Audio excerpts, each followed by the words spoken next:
ಅಮಾಯಕ ಜನ ಸತ್ರಲ್ಲ, ಯಾರು ಹೊಣೆ ಅದಕ್ಕೆ? ಇವತ್ತು ಬಂದು ನಾವು ಹಂಗ್ ಮಾಡ್ತೀವಿ ಹಿಂಗ್ ಮಾಡ್ತೀವಿ ಅಂತೇಳಿ ಹೇಳೋರು, ನೀವು ಏನಾದ್ರೂ ಮಾಡಿದ್ದಿದ್ರೆ ಹಂಗ ಆಗ್ತಾನೆ ಇರಲಿಲ್ಲ. ಆ ಜೀವಗಳು ಇವತ್ತು ತಮ್ಮ ಕುಟುಂಬದವರನ್ನ ಬಿಟ್ಟು ಹೋಗ್ತಾನೆ ಇರಲಿಲ್ಲ. ಆ ಮನೆಯವರು ಇವತ್ತು ಅನಾಥರಾಗ್ತಿರ್ಲಿಲ್ಲ, ಬೀದಿಗೆ ಬರುವಂತ ಪರಿಸ್ಥಿತಿ ನಿರ್ಮಾಣ ಆಗ್ತಿರ್ಲಿಲ್ಲ.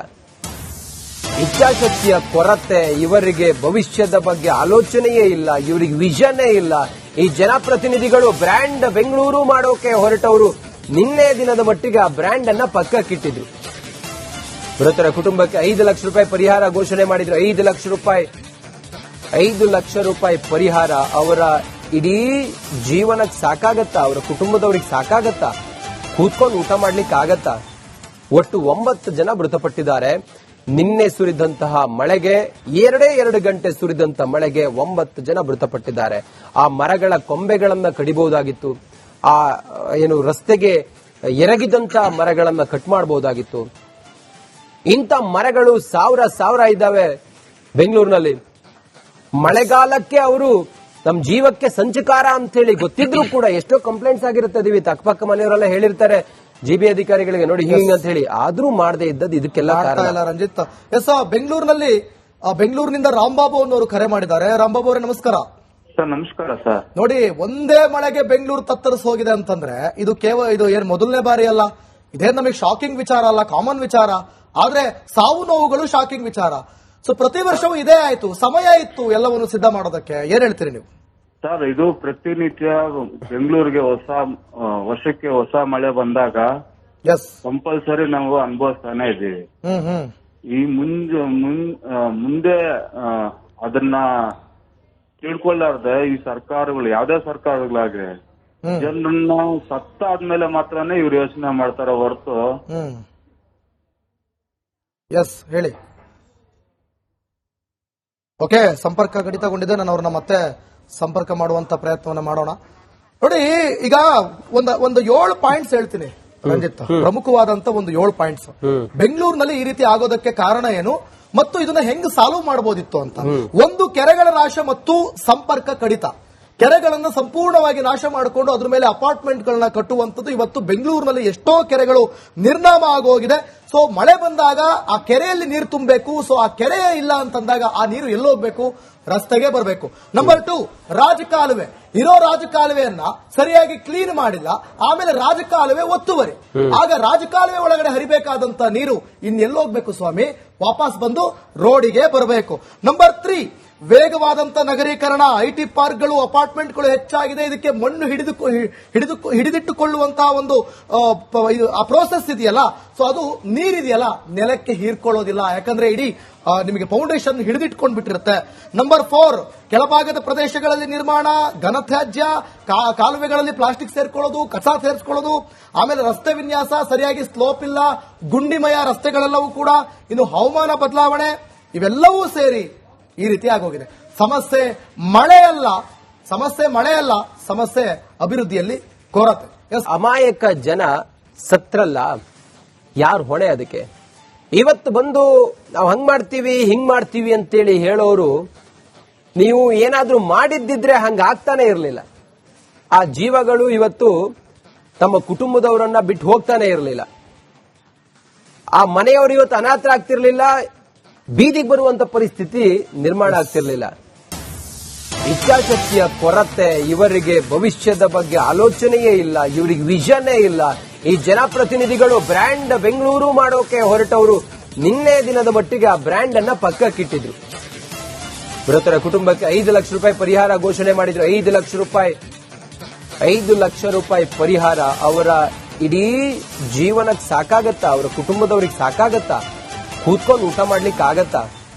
ಒಟ್ಟು 9 ಜನ ಮೃತಪಟ್ಟಿದ್ದಾರೆ. ನಿನ್ನೆ ಸುರಿದಂತಹ ಮಳೆಗೆ, 2 ಗಂಟೆ ಸುರಿದಂತ ಮಳೆಗೆ 9 ಜನ ಮೃತಪಟ್ಟಿದ್ದಾರೆ. ಆ ಮರಗಳ ಕೊಂಬೆಗಳನ್ನ ಕಡಿಬಹುದಾಗಿತ್ತು. ಆ ರಸ್ತೆಗೆ ಎರಗಿದಂತ ಮರಗಳನ್ನ ಕಟ್ ಮಾಡಬಹುದಾಗಿತ್ತು. ಇಂಥ ಮರಗಳು ಸಾವಿರ ಇದ್ದಾವೆ ಬೆಂಗಳೂರಿನಲ್ಲಿ. ಮಳೆಗಾಲಕ್ಕೆ ಅವರು ನಮ್ಮ ಜೀವಕ್ಕೆ ಸಂಚಕಾರ ಅಂತ ಹೇಳಿ ಗೊತ್ತಿದ್ರು ಕೂಡ ಎಷ್ಟೋ ಕಂಪ್ಲೇಂಟ್ಸ್ ಆಗಿರುತ್ತೆ. ಅಕ್ಕಪಕ್ಕ ಮನೆಯವರೆಲ್ಲ ಹೇಳಿರ್ತಾರೆ ಜಿಬಿ ಅಧಿಕಾರಿಗಳಿಗೆ ನೋಡಿ ಹಿಂಗ್ ಅಂತ ಹೇಳಿ ಆದ್ರೂ ಮಾಡದೇ ಇದ್ದದ್ದು ಇದಕ್ಕೆಲ್ಲ ಕಾರಣ. ಇಲ್ಲ ರಂಜಿತ್. ಎಸ್, ಬೆಂಗಳೂರಿನಲ್ಲಿ ಬೆಂಗಳೂರಿನಿಂದ ರಾಂಬಾಬು ಅನ್ನೋರು ಕರೆ ಮಾಡಿದ್ದಾರೆ. ರಾಂಬಾಬು ಅವರೇ ನಮಸ್ಕಾರ. ಸರ್ ನಮಸ್ಕಾರ ಸರ್. ನೋಡಿ, ಒಂದೇ ಮಳೆಗೆ ಬೆಂಗಳೂರು ತತ್ತರಿಸಿ ಹೋಗಿದೆ ಅಂತಂದ್ರೆ ಇದು ಇದು ಏನ್ ಮೊದಲನೇ ಬಾರಿ ಅಲ್ಲ, ಇದೇನ್ ನಮಗೆ ಶಾಕಿಂಗ್ ವಿಚಾರ ಅಲ್ಲ, ಕಾಮನ್ ವಿಚಾರ. ಆದ್ರೆ ಸಾವು ನೋವುಗಳು ಶಾಕಿಂಗ್ ವಿಚಾರ. ಸೊ ಪ್ರತಿ ವರ್ಷವೂ ಇದೇ ಆಯ್ತು, ಸಮಯ ಇತ್ತು ಎಲ್ಲವನ್ನು ಸಿದ್ಧ ಮಾಡೋದಕ್ಕೆ. ಏನ್ ಹೇಳ್ತೀರಿ ನೀವು? ಸರ್, ಇದು ಪ್ರತಿನಿತ್ಯ ಬೆಂಗಳೂರಿಗೆ ವರ್ಷಕ್ಕೆ ಹೊಸ ಮಳೆ ಬಂದಾಗ ಎಸ್, ಕಂಪಲ್ಸರಿ ನಾವು ಅನುಭವಿಸ್ತಾನೆ ಇದ್ದೀವಿ. ಈ ಮುಂದೆ ಅದನ್ನ ತಿಳ್ಕೊಳ್ಳಾರ್ದೆ ಈ ಸರ್ಕಾರಗಳು, ಯಾವ್ದೇ ಸರ್ಕಾರಗಳಾಗ್ಲಿ, ಜನರನ್ನ ಸತ್ತಾದ್ಮೇಲೆ ಮಾತ್ರನೇ ಇವ್ರು ಯೋಚನೆ ಮಾಡ್ತಾರ ಹೊರತು. ಎಸ್, ಹೇಳಿ. ಓಕೆ, ಸಂಪರ್ಕ ಕಡಿತಗೊಂಡಿದೆ. ನಾನು ಅವ್ರನ್ನ ಮತ್ತೆ ಸಂಪರ್ಕ ಮಾಡುವಂತ ಪ್ರಯತ್ನವನ್ನ ಮಾಡೋಣ. ನೋಡಿ, ಈಗ ಒಂದು 7 ಪಾಯಿಂಟ್ಸ್ ಹೇಳ್ತೀನಿ ರಂಜಿತ್, ಪ್ರಮುಖವಾದಂತ ಒಂದು 7 ಪಾಯಿಂಟ್ಸ್. ಬೆಂಗಳೂರಿನಲ್ಲಿ ಈ ರೀತಿ ಆಗೋದಕ್ಕೆ ಕಾರಣ ಏನು ಮತ್ತು ಇದನ್ನ ಹೆಂಗ್ ಸಾಲ್ವ್ ಮಾಡಬಹುದಿತ್ತು ಅಂತ. ಒಂದು, ಕೆರೆಗಳ ನಾಶ ಮತ್ತು ಸಂಪರ್ಕ ಕಡಿತ. ಕೆರೆಗಳನ್ನು ಸಂಪೂರ್ಣವಾಗಿ ನಾಶ ಮಾಡಿಕೊಂಡು ಅದ್ರ ಮೇಲೆ ಅಪಾರ್ಟ್ಮೆಂಟ್ಗಳನ್ನ ಕಟ್ಟುವಂಥದ್ದು. ಇವತ್ತು ಬೆಂಗಳೂರಿನಲ್ಲಿ ಎಷ್ಟೋ ಕೆರೆಗಳು ನಿರ್ನಾಮ ಆಗೋಗಿದೆ. ಸೊ ಮಳೆ ಬಂದಾಗ ಆ ಕೆರೆಯಲ್ಲಿ ನೀರು ತುಂಬಬೇಕು. ಸೊ ಆ ಕೆರೆ ಇಲ್ಲ ಅಂತಂದಾಗ ಆ ನೀರು ಎಲ್ಲೋಗ್ಬೇಕು? ರಸ್ತೆಗೆ ಬರಬೇಕು. ನಂಬರ್ 2, ರಾಜಕಾಲುವೆ. ಇರೋ ರಾಜಕಾಲುವೆಯನ್ನ ಸರಿಯಾಗಿ ಕ್ಲೀನ್ ಮಾಡಿಲ್ಲ, ಆಮೇಲೆ ರಾಜಕಾಲುವೆ ಒತ್ತುವರಿ. ಆಗ ರಾಜಕಾಲುವೆ ಒಳಗಡೆ ಹರಿಬೇಕಾದಂತ ನೀರು ಇನ್ನೆಲ್ಲೋಗ್ಬೇಕು ಸ್ವಾಮಿ? ವಾಪಸ್ ಬಂದು ರೋಡಿಗೆ ಬರಬೇಕು. ನಂಬರ್ 3, ವೇಗವಾದಂತ ನಗರೀಕರಣ. ಐಟಿ ಪಾರ್ಕ್ಗಳು, ಅಪಾರ್ಟ್ಮೆಂಟ್ಗಳು ಹೆಚ್ಚಾಗಿದೆ. ಇದಕ್ಕೆ ಮಣ್ಣು ಹಿಡಿದಿಟ್ಟುಕೊಳ್ಳುವಂತಹ ಒಂದು ಆ ಪ್ರೋಸೆಸ್ ಇದೆಯಲ್ಲ, ಸೊ ಅದು ನೀರಿದೆಯಲ್ಲ ನೆಲಕ್ಕೆ ಹೀರ್ಕೊಳ್ಳೋದಿಲ್ಲ. ಯಾಕಂದ್ರೆ ಇಡೀ ನಿಮಗೆ ಫೌಂಡೇಶನ್ ಹಿಡಿದಿಟ್ಕೊಂಡು ಬಿಟ್ಟಿರುತ್ತೆ. ನಂಬರ್ 4, ಕೆಳಭಾಗದ ಪ್ರದೇಶಗಳಲ್ಲಿ ನಿರ್ಮಾಣ, ಘನತ್ಯಾಜ್ಯ, ಕಾಲುವೆಗಳಲ್ಲಿ ಪ್ಲಾಸ್ಟಿಕ್ ಸೇರ್ಕೊಳ್ಳೋದು, ಕಸ ಸೇರಿಸ್ಕೊಳ್ಳೋದು, ಆಮೇಲೆ ರಸ್ತೆ ವಿನ್ಯಾಸ ಸರಿಯಾಗಿ ಸ್ಲೋಪ್ ಇಲ್ಲ, ಗುಂಡಿಮಯ ರಸ್ತೆಗಳೆಲ್ಲವೂ ಕೂಡ. ಇನ್ನು ಹವಾಮಾನ ಬದಲಾವಣೆ, ಇವೆಲ್ಲವೂ ಸೇರಿ ಈ ರೀತಿ ಆಗೋಗಿದೆ. ಸಮಸ್ಯೆ ಮಳೆ ಅಲ್ಲ, ಸಮಸ್ಯೆ ಅಭಿವೃದ್ಧಿಯಲ್ಲಿ ಕೊರತೆ. ಸಂಪರ್ಕ ಕಡಿತ. ಕೆರೆಗಳನ್ನು ಸಂಪೂರ್ಣವಾಗಿ ನಾಶ ಮಾಡಿಕೊಂಡು ಅದ್ರ ಮೇಲೆ ಅಪಾರ್ಟ್ಮೆಂಟ್ಗಳನ್ನ ಕಟ್ಟುವಂಥದ್ದು. ಇವತ್ತು ಬೆಂಗಳೂರಿನಲ್ಲಿ ಎಷ್ಟೋ ಕೆರೆಗಳು ನಿರ್ನಾಮ ಆಗೋಗಿದೆ. ಸೊ ಮಳೆ ಬಂದಾಗ ಆ ಕೆರೆಯಲ್ಲಿ ನೀರು ತುಂಬಬೇಕು. ಸೊ ಆ ಕೆರೆ ಇಲ್ಲ ಅಂತಂದಾಗ ಆ ನೀರು ಎಲ್ಲೋಗ್ಬೇಕು? ರಸ್ತೆಗೆ ಬರಬೇಕು. ನಂಬರ್ 2, ರಾಜಕಾಲುವೆ. ಇರೋ ರಾಜಕಾಲುವೆಯನ್ನ ಸರಿಯಾಗಿ ಕ್ಲೀನ್ ಮಾಡಿಲ್ಲ, ಆಮೇಲೆ ರಾಜಕಾಲುವೆ ಒತ್ತುವರಿ. ಆಗ ರಾಜಕಾಲುವೆ ಒಳಗಡೆ ಹರಿಬೇಕಾದಂತ ನೀರು ಇನ್ನೆಲ್ಲೋಗ್ಬೇಕು ಸ್ವಾಮಿ?